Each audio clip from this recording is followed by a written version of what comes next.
Maintenant que vous avez visionné la présentation du programme La vie après un AVC, passons aux bases et aux stratégies d'animation pour le programme La vie après un AVC.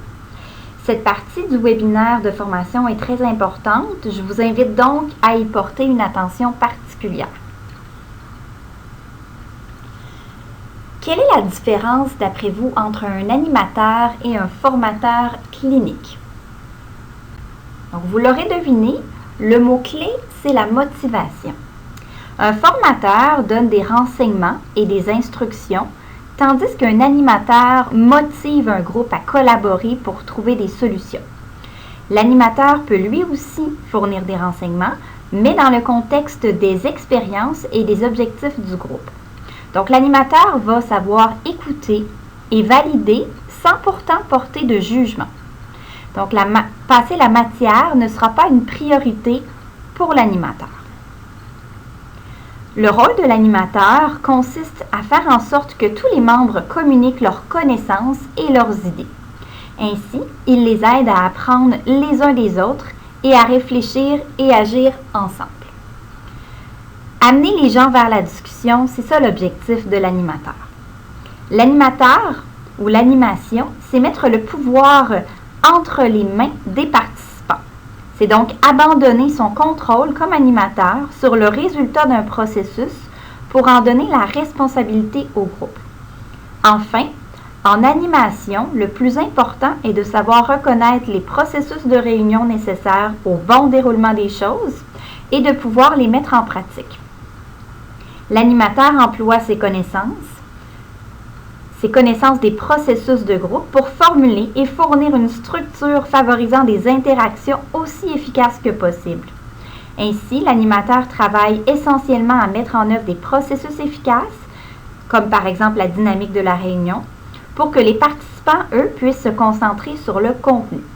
Je fais ici un parallèle avec un groupe de discussion qu'on voit souvent dans le domaine de la recherche qualitative. Donc, c'est vraiment plus les participants qui vont parler. Comment se présenter en tant qu'animateur? C'est souvent une question qu'on me pose. Donc oui, bien entendu, on peut dire notre profession, qu'on est nutritionniste, qu'on est pharmacien, on peut le mentionner, ou qu'on est même survivant de l'AVC. Par contre, il faut préciser qu'on est là pour faciliter et non pour donner des conseils cliniques. Donc le respect, ne pas dire quoi faire, c'est très important comme qualité de la part de l'animateur. Et on va encourager les gens à faire des objectifs hebdomadaires qui sont les objectifs SMART pour changer certaines habitudes de vie. En motivant les gens, vous leur donnez l'énergie psychologique de participer au rétablissement et aux soins personnels. Cet aspect du travail est fondé sur leur attitude, leurs croyances. La motivation touche le niveau d'attention et d'intérêt des gens et leur fait connaître la pertinence des renseignements.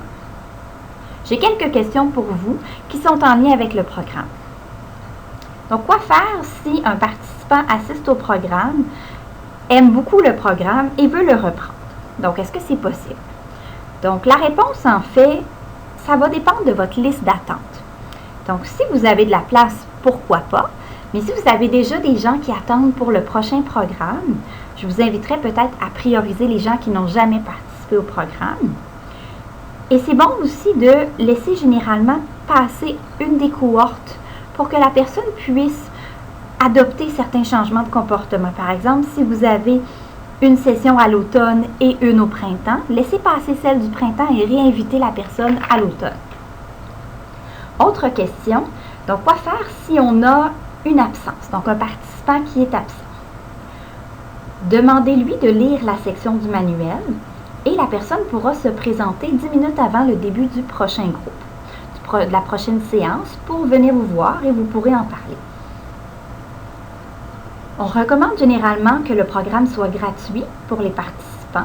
Il doit être accessible et ce n'est pas uniquement un groupe de support là, où il n'y a pas de structure. Il faut quand même qu'il y ait une certaine forme de structure de la part de l'animateur. Autre question, quoi faire si le participant cesse de venir après, par exemple, le module 1 et 2. Donc, ce sont les deux premiers modules. Donc, ce qu'on fait, on va recontacter évidemment le participant Mais ne pas le forcer à revenir, évidemment, s'il ne souhaite pas venir, s'il n'est jamais venu. Il aura manqué les 2 premières séances qui sont les plus importantes. Dans le module 1 et 2 sont les plus importantes. C'est le moment de la synergie, la construction du groupe. D'autres personnes attendent. Vous avez une liste d'attente.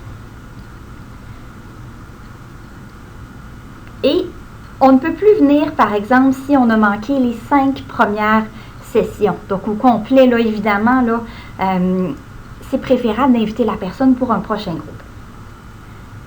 Autre question, est-ce qu'on devrait inviter un expert clinique à venir présenter? Que ce soit un pharmacien, un médecin, une nutritionniste, donc nommez-les les professions. La réponse, généralement, c'est non. Je vous explique. Donc, sauf de rares exceptions qui peuvent être acceptables, parce qu'on va finir finalement par apporter un concept trop spécifique, trop théorique au programme.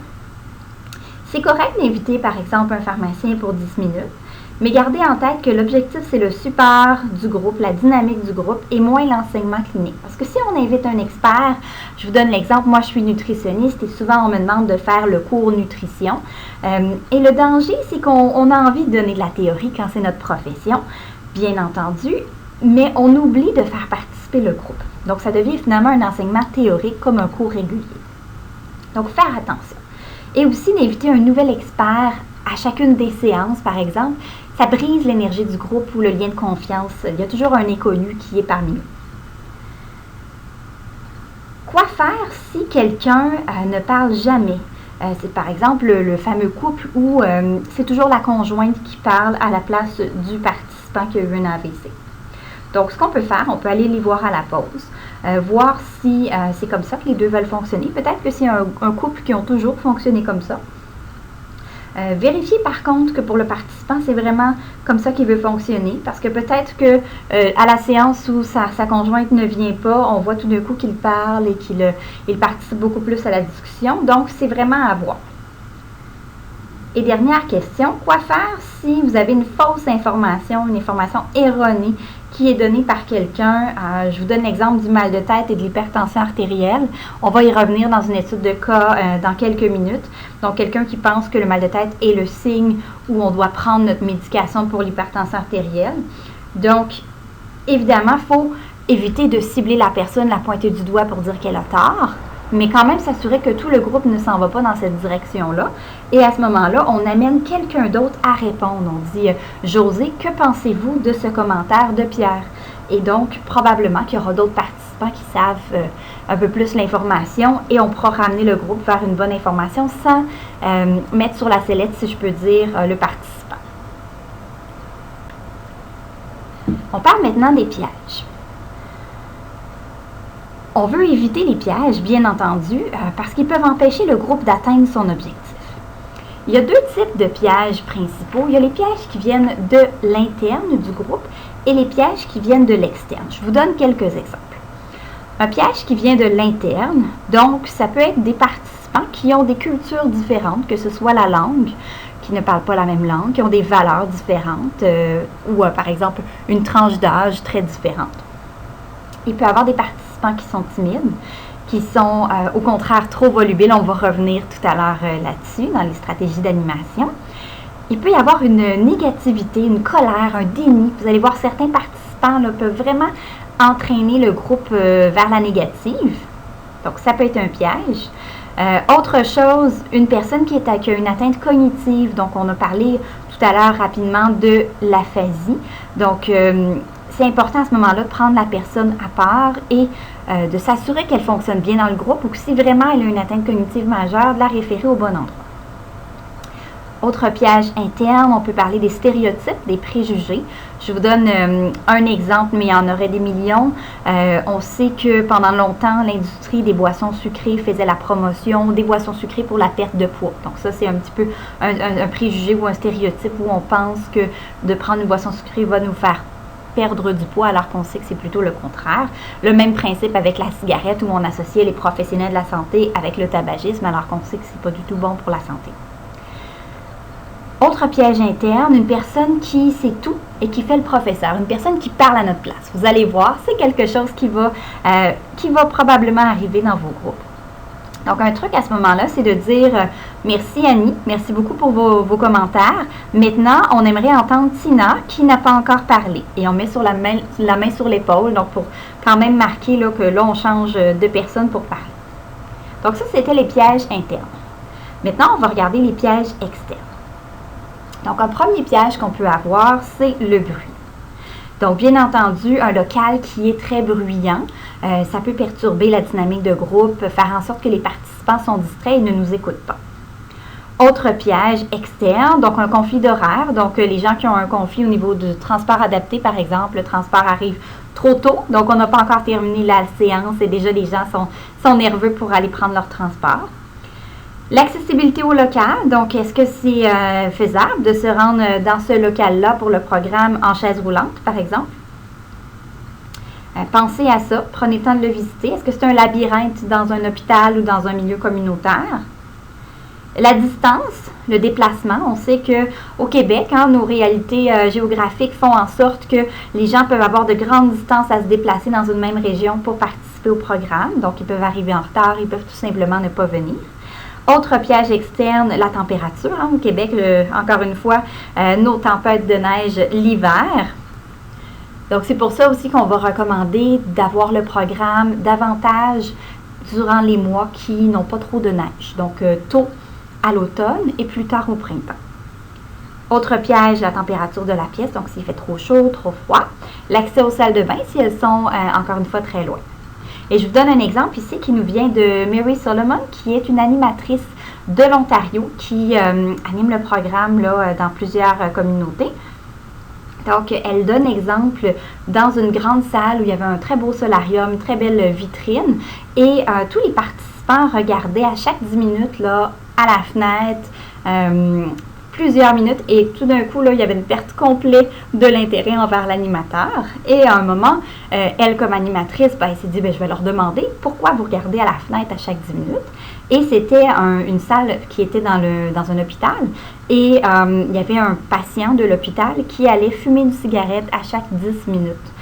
Donc, les participants du programme La vie après un AVC n'en revenaient pas comment cette personne-là fumait régulièrement. Donc, vous voyez comment n'importe quel petit piège peut apporter une confusion, peuvent distraire les participants.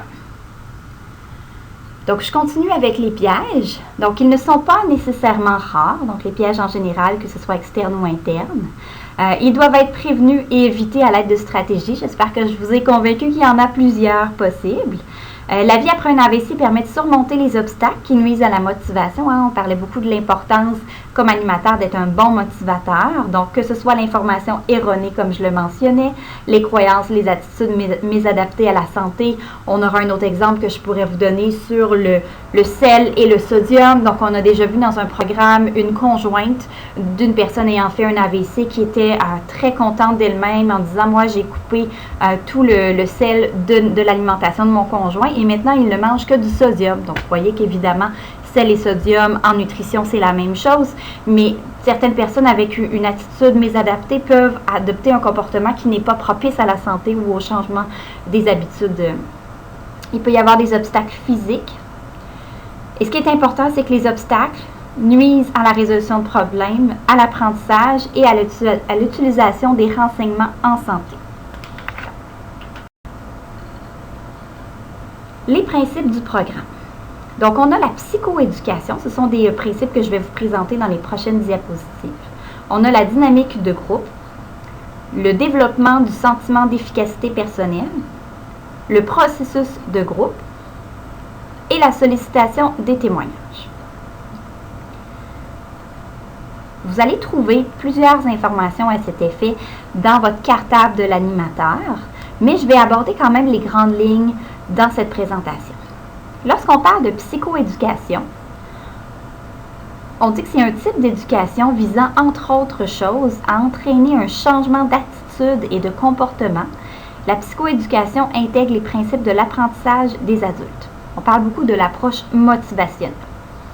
On parle de dynamique de groupe, donc comme je vous le mentionnais, la manière dont les groupes se forment et travaillent ensemble.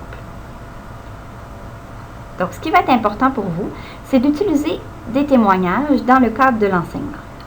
Vous allez pouvoir motiver le groupe et parvenir à mieux cerner et éviter les obstacles, qui sont deux étapes essentielles au changement d'attitude et de comportement. Ce processus passe également par l'approche collaborative et la résolution de problèmes, deux approches qui rendent l'apprentissage encore plus efficace. L'éducation en santé et ses résultats. Donc, on sait qu'il ne suffit pas de connaître pour changer un comportement. Pourquoi est-ce qu'on garde nos habitudes malsaines malgré le fait qu'on connaît les risques? Combien de gens fument encore même s'ils savent que c'est mauvais pour la santé? Comment pourrait-on assurer la mise en pratique des connaissances afin de changer les comportements? Donc, les connaissances ne suffisent pas à elles seules pour réduire les comportements malsains, que ce soit le tabac, la consommation d'alcool excessive, la malbouffe, la sédentarité. Par conséquent, même si l'éducation en santé fournit les renseignements nécessaires pour surmonter les défis liés à l'AVC, elle pourrait bien ne pas suffire pour pousser les survivants et les aidants naturels à mettre l'information en pratique en vue d'améliorer les résultats.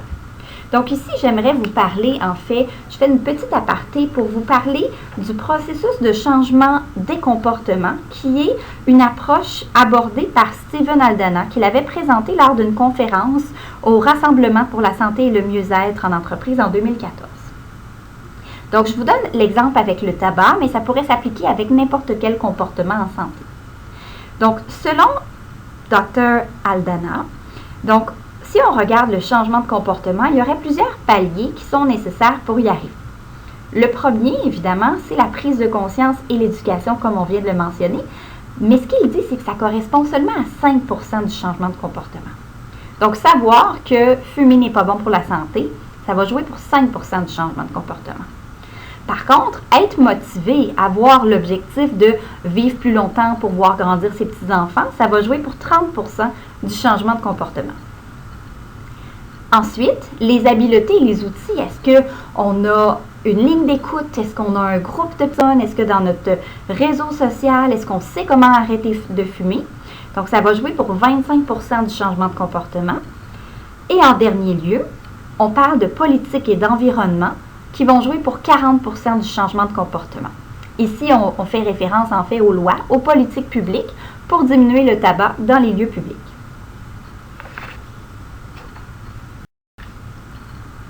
Donc, l'éducation en santé et ses résultats. La pertinence et l'applicabilité des renseignements sur le plan personnel, donc ça va permettre d'améliorer l'apprentissage, mais c'est influencé par les attitudes et les croyances limites, comme je le mentionnais.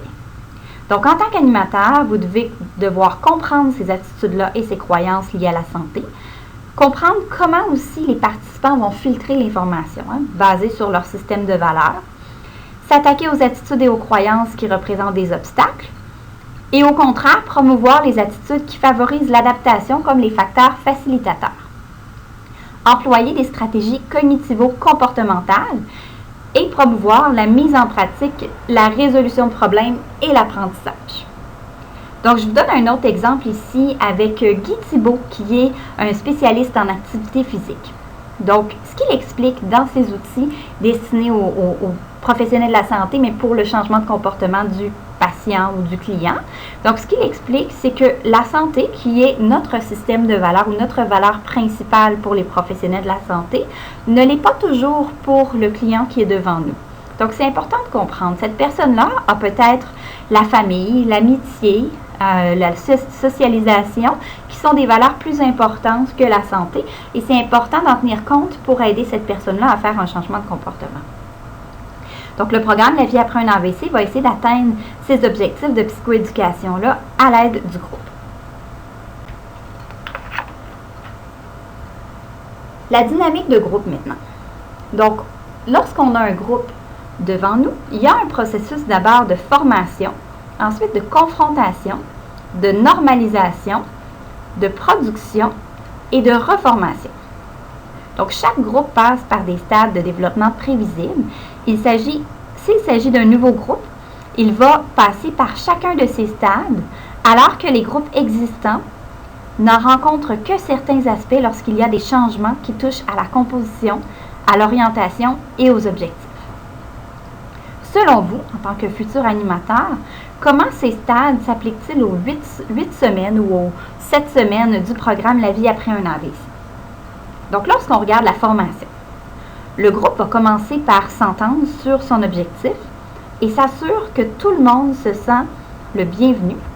Il bâtit alors sa cohésivité. Donc, on parle du module 1, comprendre l'AVC. Ensuite, la confrontation. Une fois que le groupe a défini ses objectifs, il y aura peut-être des discussions et des désaccords. Il est possible que certains membres dérangés par les différences aient des réactions plutôt intenses. L'animateur joue ici un rôle particulièrement important en encourageant une communication ouverte, le respect, afin de résoudre les conflits et démontrer que ce stade de développement est sain.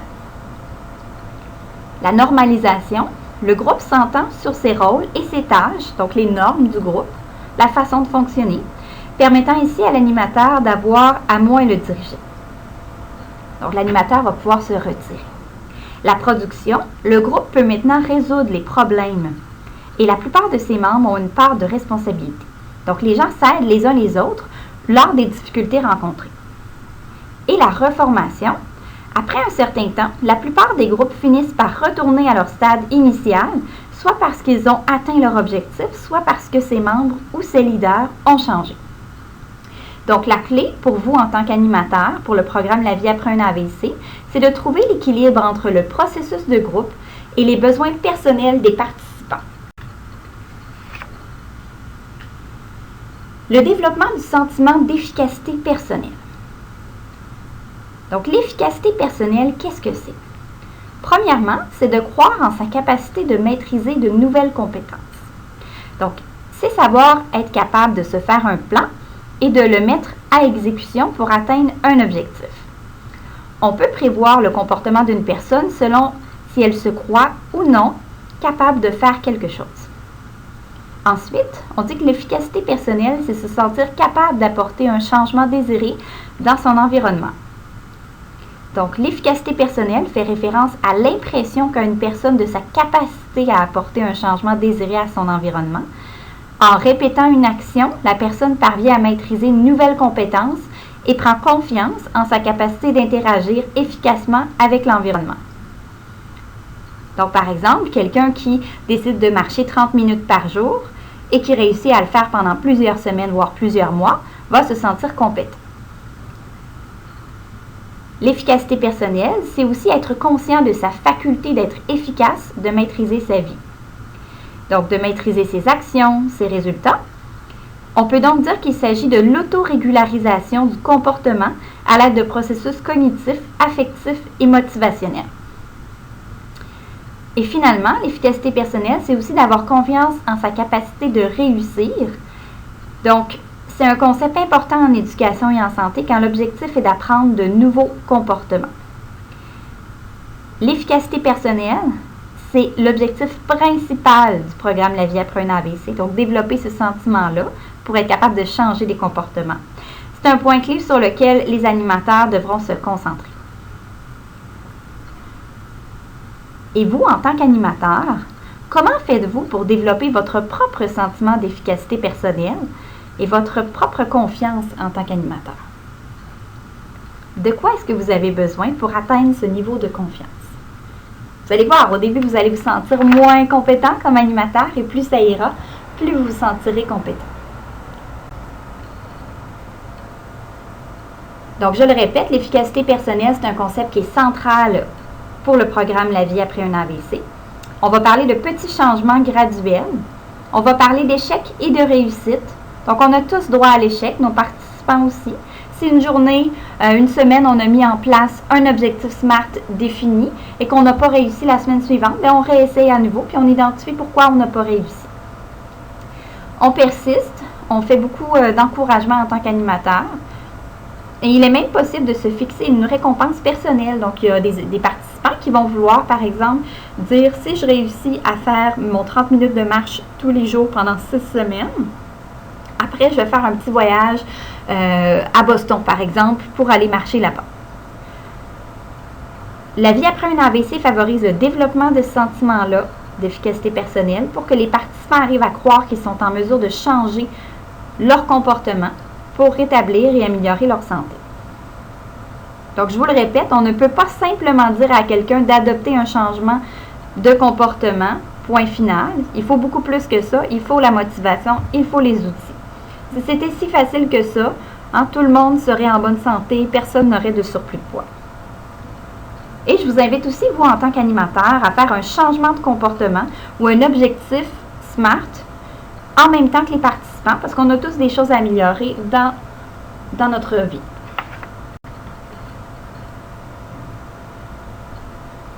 Donc, l'animateur adopte des processus efficaces afin de créer une structure qui favorise des interactions efficaces. Donc, on va parler de méthodes et d'outils pour favoriser la prise de décision. L'animateur va s'assurer que tous les participants sont entendus. Donc, ça, c'est ce qu'on fait référence lorsqu'on parle de processus. L'animateur doit aussi combler les attentes des participants en ce qui concerne le contenu, donc les thèmes de discussion. Les gens veulent entendre parler de certains thèmes. S'il y a beaucoup de discussions théoriques ou cliniques, il faut renvoyer les gens vers leur médecin de famille, leur neurologue selon la question, leur pharmacien ou même vers une nutritionniste dans le milieu communautaire. Donc, je vous rappelle que le but du programme ici, c'est de faire le lien vers les ressources communautaires. Donc, c'est un des objectifs du programme La vie après un AVC. Donc, c'est tout à fait normal que vous n'ayez pas toujours toutes les réponses pour les participants lorsque c'est des questions théoriques. Toutefois, c'est important pour vous comme animateur de bien vous préparer pour que vous soyez capable d'avoir de bons résultats au niveau des processus du groupe. On va faire 2 exercices ensemble pour différencier les concepts de contenu et de processus. Donc, on a John qui est triste. Depuis qu'il a fait un AVC, il n'a pas pu voir ses petits-enfants puisqu'il ne peut plus conduire. Dans une telle situation, première question, comment l'animateur pourrait-il se concentrer sur le processus et quel effet y aurait-il sur John et sur le groupe? Et deuxième question, comment l'animateur pourrait-il se concentrer sur le contenu et quel effet y aurait-il sur John et sur le groupe? Donc, je m'attarde d'abord à la première question, lorsqu'on parle de processus. L'animateur peut se concentrer sur le processus en demandant aux participants d'essayer de résoudre le problème avec John, en trouvant des solutions pour qu'il puisse voir ses petits-enfants. Ce faisant, il fera participer le groupe, offrira du soutien à John et en lui montrant de nouvelles manières d'arriver à ses fins, renforcera son sentiment d'efficacité personnelle. Donc, pour se concentrer sur le processus, on laisse le groupe poser des questions. Donc, on dit par exemple, John, parle-nous-en davantage. John, nous aimerions vous entendre plus sur le sujet, sur la situation, et même des participants peuvent lui poser cette question-là. Et on peut poser la question au groupe et dire, que pensez-vous du commentaire de John? Deuxième question, si on avait plutôt voulu s'attarder sur le contenu. Donc, si l'animateur se concentre sur le contenu, il proposera lui-même des suggestions à John. Par contre, il s'agit d'un piège, car cela créera de la distance avec le groupe, imposera des solutions à John, qui pourrait ne pas être d'accord avec celle-ci d'ailleurs. On pourrait avoir même une confrontation avec John. Ça pourrait nuire à la dynamique du groupe et contribuerait aucunement au développement du sentiment d'efficacité personnelle. Donc, il faut faire attention de ne pas suggérer une réponse. Ça crée une distance et nous, comme experts, on donne la réponse à John. Ce n'est pas du tout l'attitude qui est optimale.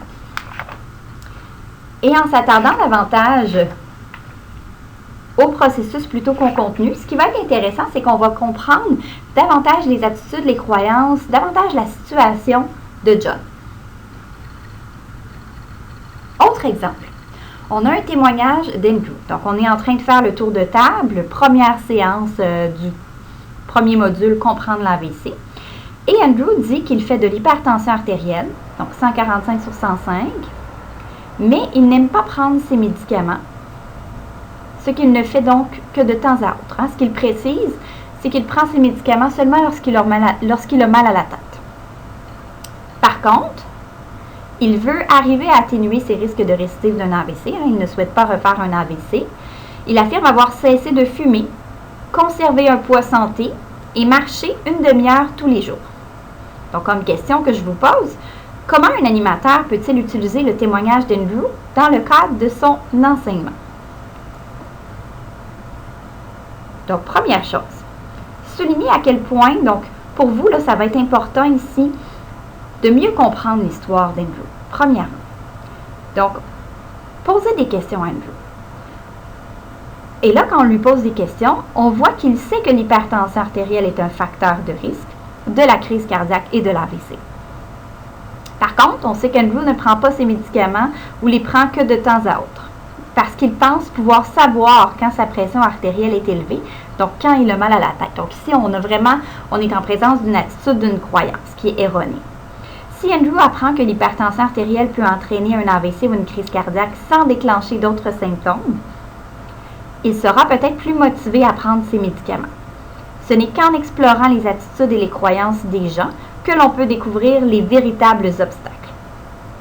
Donc ce témoignage-là, ici d'Andrew, illustre plusieurs pièges. Premièrement, on ne peut pas connaître les croyances d'une personne sans poser de questions. Ensuite, si on ne fait que parler du contenu, bref, en disant simplement à Andrew qu'il doit prendre ses médicaments tous les jours, comment c'est important, on exclut le groupe. Donc, attention ici de ne pas donner d'avis clinique, alors que c'est souvent très tentant de le faire. Sermonner Andrew serait contraire à l'objectif du groupe, qui consiste à apprendre des compétences et à développer le sentiment d'efficacité personnelle. Les meilleures approches pour l'animateur vont être axées sur le processus, notamment poser des questions pour découvrir pourquoi Andrew ne prend pas ses médicaments ou les prend que de temps à autre et vérifier quels sont les obstacles. C'est correct de faire du renforcement positif en tant qu'animateur sur ce qu'il fait bien. Par exemple, il a déjà adopté des bonnes habitudes de vie, donc on peut en parler. Faire participer le groupe, corriger l'information erronée en rajoutant des renseignements pertinents et au besoin, on renvoie vers le médecin de famille. Donc, on essaie de s'assurer que le groupe donne l'information ou structure vers le bon endroit, mais au besoin, on va corriger un petit peu l'information erronée, mais on ne rentre pas en détail sur un cours théorique là, sur l'importance de prendre les médicaments. Et on cerne les attitudes et les croyances des participants qui favorisent une résolution de problèmes efficace. Donc, est-ce qu'il y a d'autres personnes dans le groupe qui prennent leurs médicaments pour l'hypertension artérielle? Est-ce qu'il y en a d'autres qui souffrent de cette maladie? Et on demande aux participants aussi, qu'est-ce que vous pensez du mal de tête comme symptôme de l'hypertension artérielle? Donc, il y a probablement quelqu'un qui va dire, ça n'a pas de bon sens, c'est pas ça du tout, mais c'est préférable que ça vienne d'un participant plutôt que de nous comme animateurs. Le témoignage des participants. Le partage des témoignages, c'est essentiel à la réussite du programme. L'animateur doit savoir comment solliciter les témoignages. Donc, il faut savoir poser les bonnes questions. Donc, parler des enjeux qui sont importants pour les participants. Il faut cerner encore une fois les attitudes et les croyances, découvrir les obstacles qui nuisent au changement et éviter de donner des conseils et des critiques. Donc, comme animateur, pourquoi les témoignages des participants sont-ils si importants dans le cadre du programme La vie après un AVC, d'après vous? Donc, ces témoignages-là permettent d'encourager la participation, de révéler des renseignements, des informations sur les participants, dont l'animateur peut ensuite se servir pour rendre l'apprentissage encore plus pertinent, de renforcer la cohésion du groupe en trouvant des points communs, donc identifier les membres les uns aux autres, de donner un cadre pour l'approche collaborative et la résolution de problèmes en vue de favoriser le changement de comportement, et de permettre aux participants de mieux se connaître et de faire davantage preuve d'empathie les uns envers les autres. Donc, en tant qu'animateur, je vous le répète, ne jamais dire à quelqu'un qu'il a tort, qu'il est dans l'erreur, mais plutôt lui suggérer toujours d'aller voir son médecin de famille ou son pharmacien pour valider l'information. On sait de toute façon que les médecins ont une bonne influence, les pharmaciens, sur ces personnes-là, et c'est eux de toute façon qui ont le dossier, qui ont en note les médicaments qu'ils prennent. Donc, nous, souvent, on n'a pas toute cette information-là. On poursuit maintenant avec les défis et les stratégies de l'animation. Donc, ce qu'on verra dans les prochaines diapositives, ce sont les défis du travail avec un groupe de survivants, la formation du groupe et la répercussion de l'AVC, les stratégies générales pour encourager la discussion, la motivation des personnes qui ne souhaitent pas participer et au contraire, la gestion des participants qui sont trop bavards. Les deux sujets qui sont les plus souvent abordés ou les plus souvent mentionnés par les participants du programme La vie après un AVC sont la conduite automobile et également le fonctionnement du membre supérieur.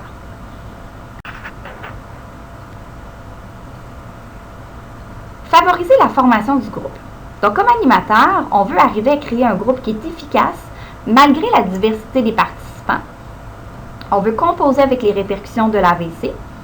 Et il ne faut pas oublier que même des déficiences légères, par exemple l'aphasie, peuvent nuire à la participation au groupe, empêcher d'en tirer des avantages, peuvent avoir une incidence sur le processus de groupe, influencer le niveau d'attention, d'organisation et de concentration du groupe. Donc, si vous avez un participant qui souffre d'aphasie, allez voir cette personne-là en privé et lui demander comment cette personne-là souhaite fonctionner. Donc, il y a des gens qui aiment bien écrire, crayon, papier, poser leurs questions et le conjoint ou l'aidant aide à répondre à la question en lisant l'information. D'autres préfèrent qu'on leur donne le temps et on leur donne un 15 secondes de silence avant de parler, avant de leur couper la parole et on les laisse mentionner ce qu'ils veulent dire. Les réactions au processus de groupe peuvent varier en fonction des personnalités et des difficultés neurocognitives.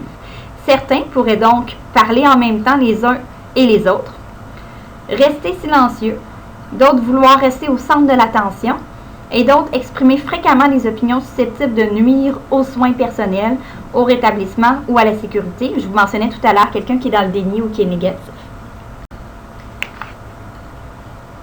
Donc, des trucs et astuces que vous pouvez adopter. Identifiez les similarités que vous avez dans le groupe et ayez un agenda avec vous, un plan pour la rencontre avec un horaire. Encore une fois, vous n'êtes pas obligé de le respecter à la lettre, mais vous, ça va vous rassurer comme animateur. Les stratégies générales pour encourager la discussion.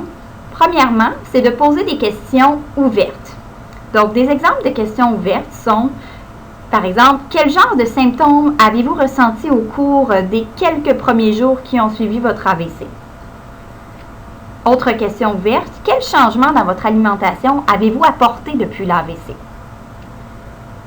Utilisez aussi des techniques de communication verbale et non verbale. Par exemple, vous pouvez dire vraiment, continuer, vous pouvez hocher la tête, vous pouvez poser la main. Vous pouvez poser des questions précises pour obtenir des détails également. Le contact visuel, toujours intéressant à avoir. Essayez de regarder tous les participants, balayer votre regard.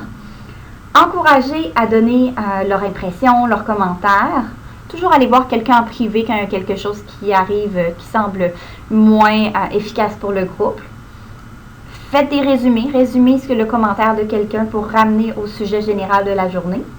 Et vous pouvez aussi faire des jumelages 2 par 2. Idéalement, pas les conjoints ensemble, mais 2 personnes qui ont un AVC ou un aidant avec une personne ayant eu un AVC qui ne se connaissent pas, ils peuvent s'encourager, même s'appeler durant la semaine pour vérifier que est-ce qu'ils ont avancé dans leur changement de comportement, est-ce qu'ils ont lu leur section et tout ça. Certaines personnes préfèrent ne pas parler pour différentes raisons. Des fois, ils ne comprennent pas la question. Répétez-la de différentes manières. Quand on les interroge sur leur réaction émotionnelle, certains ne voudront pas s'exprimer de peur qu'on les juge faibles. Dans ce genre de situation-là, il peut être utile d'expliquer qu'il s'agit d'une expérience normale. Donc, vous pouvez dire « Parfois, il arrive que l'on se sente déprimé après un AVC. » Certains d'entre vous se sont-ils retrouvés dans cette situation? La personnalité ou les caractéristiques neurocognitives des patients ou des participants peuvent également faire en sorte que leur réponse soit trop courte ou trop vague. Donc, tout ça fait en sorte qu'il y a des participants qui ne voudront pas parler devant le groupe lors du tour de table, lors des témoignages. Donc, essayez de comprendre pourquoi. Posez-leur des questions ouvertes. Encouragez-les par des signes non-verbaux. Attendre, faire des pauses. Faire un résumé et guider le participant. Poser des questions pour réorienter la discussion sur le témoignage. Faire un résumé pour préciser l'enseignement en santé, donc selon les objectifs de l'atelier. Il est possible que même en ayant utilisé les différentes stratégies que l'on vient d'énumérer, un participant ne veuille toujours pas parler devant le groupe, soit toujours gêné. À ce moment-là, on encourage cette personne-là à écrire dans son livre, à identifier un objectif SMART pour la semaine suivante, à compléter les informations. On l'encourage aussi à regarder, à lire à la maison la section pour voir même à l'avance, avant la prochaine séance, pour que la personne soit prête, peut-être plus à l'aise, mais on ne les force jamais. Par opposition, vous aurez certains participants qui sont trop bavards. Donc, quelques techniques que vous pouvez utiliser. Premièrement, poser des questions supplémentaires pour retourner au sujet principal. Donc, si un survivant se contente toujours de décrire le symptôme, par exemple, je n'arrive pas à bien marcher, vous pourriez le guider de transformer la situation en cas de résolution de problème. Qu'est-ce que cela a changé dans votre vie? Comment faites-vous pour faire face au problème? Vous pouvez interrompre poliment le participant et utiliser un de ses commentaires pour retourner à un sujet plus pertinent. Vous pouvez dire, par exemple, votre commentaire me fait penser à la thématique d'aujourd'hui qui est. Vous pouvez aussi réorienter la discussion avec tact. Ce que vous avez vécu est très difficile. Bien des gens qui ont fait un AVC seraient d'accord avec vous que... Et là, vous complétez. Vous pouvez aussi présenter l'ordre du jour et revenez-y de temps à autre. Donc, merci. Merci, Josée, de nous avoir raconté votre expérience. Nous pourrions peut-être maintenant passer au prochain point sur l'ordre du jour et là, vous ramenez sur le tableau papier là où vous êtes rendu. Vous pouvez demander à d'autres personnes de participer. Donc, vous pouvez dire, par exemple, je vois que vous avez vécu des choses bien difficiles. Est-ce qu'il y en aurait d'autres parmi vous dans le groupe qui ont vécu des expériences similaires? Vous pouvez dire aussi, je vois que ce que vous avez vécu vous a beaucoup affecté. Et vous, les autres membres du groupe, est-ce que ça vous a affecté également? Donc, voici tous des exemples de stratégies qu'on peut adopter avec ces participants trop bas. Donc, en résumé, les principales compétences d'animation de groupe. Donc, rappelez-vous le concept des 4 C, la communauté, connectivité, communication et collaboration. L'écoute active. Donc, je vais passer plus rapidement sur ce concept d'écoute active parce que plusieurs d'entre vous, je pense, être assez familiers avec le principe. Donc, c'est ce qu'on appelle la technique Apple en anglais. Donc, A pour ask, il faut demander, poser une question. P pour pause, faire une pause. Donc, attendre un instant, laisser le temps aux participants de comprendre et de penser à leur réponse. P pour pick ou recevoir. Donc, choisissez quelqu'un pour vous répondre. L pour listen, écouter. Donc, écoutez bien la réponse. Et E pour elaborate, élaborer. Donc, élaborer sur la réponse qui vous a été donnée. Donc, en résultat, vous encouragerez les gens à vous faire confiance et à parler davantage. L'autogestion par le patient. Donc, il y a plusieurs définitions qui existent dans la littérature. Je vais en donner une que nous utilisons beaucoup à la Fondation des maladies du cœur, mais il y en aurait plusieurs autres.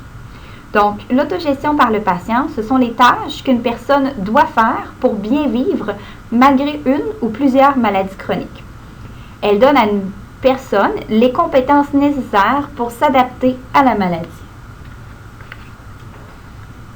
Donc, les tâches de l'autogestion par le patient ou par l'usager.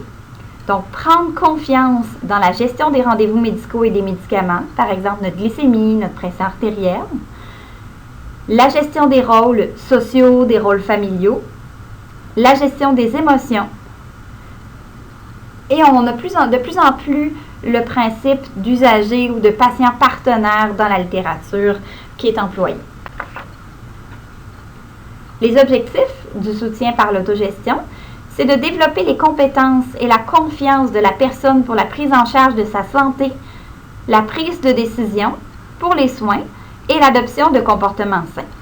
Donc, je vous invite à regarder ces sites qui sont mentionnés ici, qui peuvent être intéressants. Donc, je vous donne un exemple.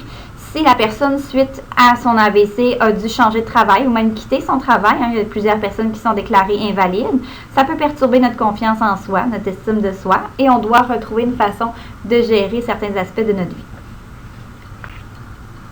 Donc, les 7 éléments clés de l'autogestion: fournir des renseignements, enseigner des connaissances expressément pour la prise en charge de la maladie, donc développer des compétences, favoriser l'adoption de comportements sains, développer des aptitudes pour résoudre des problèmes, offrir du soutien pour les répercussions de la maladie chronique sur les émotions, offrir un suivi régulier de façon continue et encourager le participant à participer activement à la prise en charge de sa maladie ou le patient à participer activement.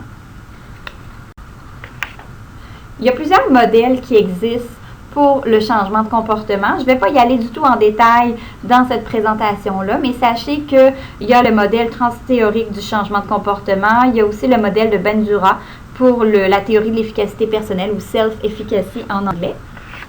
Et il y a aussi le programme de Stanford University, qui mentionne que la maladie chronique, évidemment, elle ne peut pas être guérie, mais elle doit être prise en charge. Pour prendre en charge sa maladie, le participant ou l'usager doit participer à différentes pratiques de soins. Les personnes atteintes d'une maladie chronique ont des connaissances intuitives de l'incidence de leur maladie qu'elles devront utiliser pour orienter la prise en charge au fil du temps. Pour que le traitement soit efficace, le professionnel de la santé et le patient ou le participant doivent partager leurs connaissances. Donc, c'est pour ça qu'on implique, je vous parlais de patients partenaires, on implique de plus en plus les patients partenaires dans les groupes de travail avec les étudiants de l'université en médecine, par exemple. Et finalement, pour faire participer les gens par l'autogestion, donc, on veut les faire partager, donc que ce soit la communauté, l'empathie, l'expérience. Comme animateur, on veut donner l'exemple, donc transformer des compétences, transformer la mauvaise autogestion en bonne autogestion. On parle de responsabilité, d'effort, d'optimisme. Donc, on va partager notre histoire en tant qu'animateur.